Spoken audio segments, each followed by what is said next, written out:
Cavalli in partenza, quindi quando mancano 12 secondi per l'azzeramento del tempo che darà poi il via all'autostart che attende i cavalli che sono già quasi tutti posizionati per avvicinarsi alle ali già aperte dell'autostart. Andiamo a vedere il campo dei partenti di questa corsa centrale, corsa più importante della serata.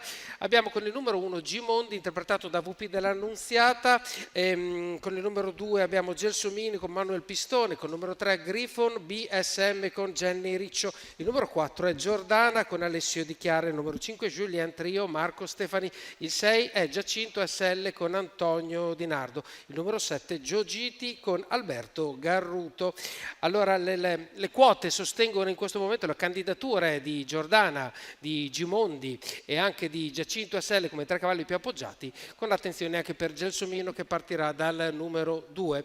La macchina sta entrando nella retta delle tribune per lanciare i concorrenti, sta prendendo velocità.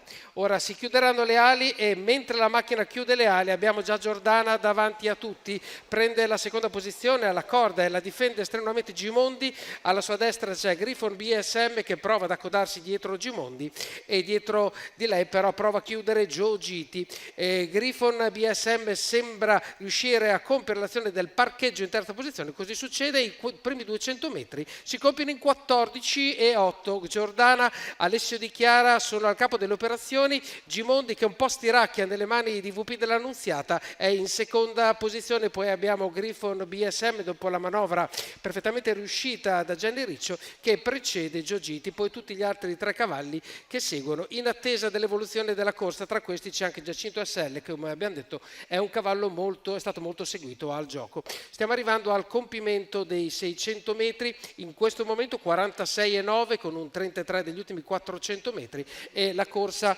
si sta stabilizzando con le posizioni che abbiamo raccontato, ma adesso sposta a destra Griffon BSM seguito come nella sua scia da Giacinto SL e poi da Gelsomino. 800 metri in 1,1,6, 14,7 il passaggio già un po' più svelto davanti alle tribune. Quando si entra nella penultima curva accelera ovviamente Giordana per difendersi dall'arrivo di Griffon BSM che sembra molto incisivo nell'azione e arriviamo al chilometro in 1,16 spaccato senza virgola alcuna.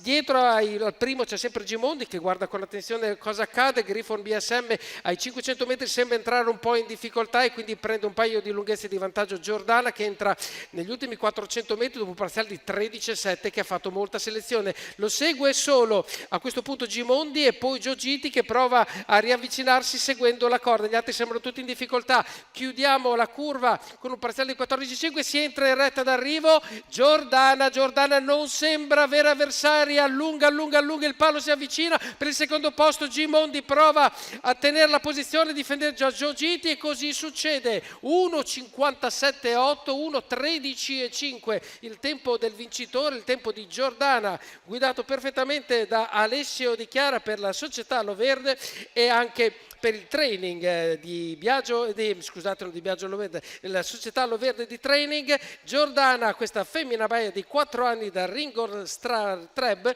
che si aggiudica il centrale della giornata, precedendo, come abbiamo visto, con il numero 1 Gimondi, con il numero 7 Gio Giti e con il numero 5 Julien Trio.